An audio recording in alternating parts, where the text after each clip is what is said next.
आम आदमी पार्टी कार्यकर्ताओं को डरा रहे हैं, धमका रहे हैं, उनका कॉलर पकड़ रहे हैं। बीजेपी का पटका उन्होंने पहना हुआ था, वो हमारे कार्यकर्ताओं के पास आए, गाली गलौज किया, उनके हाथों से स्टिकर छीने, उनके हाथों से पैम्फलेट छीने। भारतीय जनता पार्टी द्वारा कालकाजी विधानसभा क्षेत्र में बनाया जा रहा है। विधानसभा के हर इलाके में भारतीय जनता पार्टी के कार्यकर्ता और कई लोग जो कहते हैं हम रमेश बिधूड़ी जी के भतीजे हैं, आम आदमी पार्टी कार्यकर्ताओं को डरा रहे हैं, धमका रहे हैं, उनका कॉलर पकड़ रहे हैं, उनका पार्टी का प्रचार का सामान लेके छीन रहे हैं, जला रहे हैं। मैं एक एक करके पिछले एक हफ्ते में हुई ऐसी गुंडागर्दी की घटनाएं आप सभी के साथ शेयर करना चाहूंगी। 15 फरवरी को गिरिनगर इलाके में आम आदमी पार्टी के वार्ड अध्यक्ष अरुण चौहान जी और हमारी महिला विंग की टीम डोर टू डोर कर रही थी। वहां पर भारतीय जनता पार्टी के राजीव भाटी जी, जो कहते हैं वो बिधूड़ी जी के भतीजे हैं और भारतीय जनता पार्टी के पदाधिकारी हैं, बीजेपी का पटका उन्होंने पहना हुआ था, वो हमारे कार्यकर्ताओं के पास आए, गाली गलौज किया, उनके हाथों से स्टिकर छीने, उनके हाथों से पैम्फलेट छीने और वहां पर गाली गलौज करने के बाद आम आदमी पार्टी के पर्चों को जलाया और आम आदमी पार्टी के स्टिकर्स को जलाया। 19 जनवरी 2025 गोविंदपुरी गली नंबर 3 में दीपा सिंह जी नाम की आम आदमी पार्टी की एक कार्यकर्ता हैं। उनको रात को 11:40 पर रमेश बिधूड़ी जी का व्हाट्सएप पर कॉल आया। 9811039678 फोन नंबर से रमेश बिधूड़ी जी ने दीपा जी को कहा कि तुम पहले भारतीय जनता पार्टी में होती थी कई साल पहले, तो वापस आ जाओ। जब उन्होंने मना किया और कहा कि हम तो अब आम आदमी पार्टी में हैं, आतिशी जी के साथ हैं, तो बिधूड़ी जी ने कहा ये आतंकवादियों की पार्टी है, 8 तारीख के बाद आतिशी जेल जाएगी, उसको अंदर करवाऊंगा और साथ में तू मेरे साथ बाहर नहीं निकली तो तुझे भी अंदर करवाऊंगा 8 तारीख के बाद।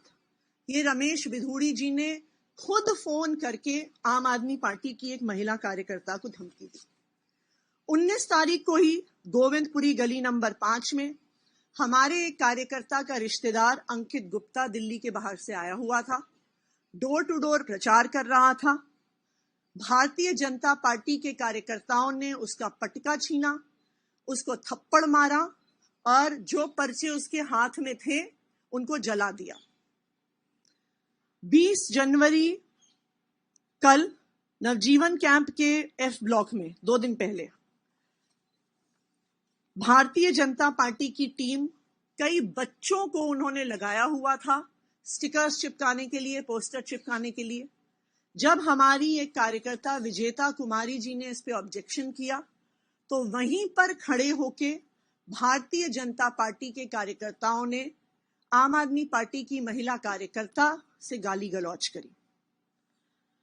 कल ये भी 20 तारीख को 1 नंबर गली गोविंदपुरी में, और इसकी कल मैंने शिकायत भी करी इलेक्शन कमीशन के ऑफिसर से, मनीष बिधूड़ी जी जो कहते हैं कि वो रमेश बिधूड़ी जी के भतीजे हैं, इन्होंने हमारे कार्यकर्ताओं के साथ गाली गलौज किया और कहा घर बैठ जाओ वरना हाथ पैर तोड़ देंगे। 21 तारीख को गिरिनगर में मानव कल्याण कैंप के सामने फिर से इन राजीव भाटी जी ने हमारे एक कार्यकर्ता रोशन चौहान जी को रोका, उनको कहा कि भारतीय जनता पार्टी में आ जाओ। फिर उनको कहा कि रमेश बिधूड़ी जी आपसे फोन पे बात करना चाहते हैं। राजीव भाटी जी ने अपने फोन से रमेश बिधूड़ी जी को फोन लगाया, रोशन चौहान जी से बात करवाई रमेश बिधूड़ी जी ने उन्हें बोला कि बहुत प्रचार कर रहे हो, बहुत फुर्ती आ गई है तुम्हारे अंदर। कहा कि भारतीय जनता पार्टी में तुम पहले थे, वापस आ जाओ। जब उन्होंने कहा मैं आम आदमी पार्टी के साथ हूं और रहूंगा, तो रमेश बिधूड़ी जी ने उनको कहा कि तुम्हारी बेटी का ग्रेटर कैलाश में घूमते हुए मेरे पास एक वीडियो है, तू घर से बाहर निकला तो तेरी बेटी का वीडियो वायरल कर दूंगा। तो हम साफ साफ देख सकते हैं कि भारतीय जनता पार्टी के प्रत्याशी रमेश बिधूड़ी जी, उनके अलग अलग कार्यकर्ता, उनके भतीजे आज चुनाव नहीं लड़ रहे हैं। आज वो पूरे इलाके में सिर्फ और सिर्फ गुंडागर्दी फैला रहे हैं। हमसे जुड़े रहने के लिए हमारे YouTube चैनल को सब्सक्राइब करें और नई वीडियो की नोटिफिकेशन के लिए बेल आइकॉन को दबाएं।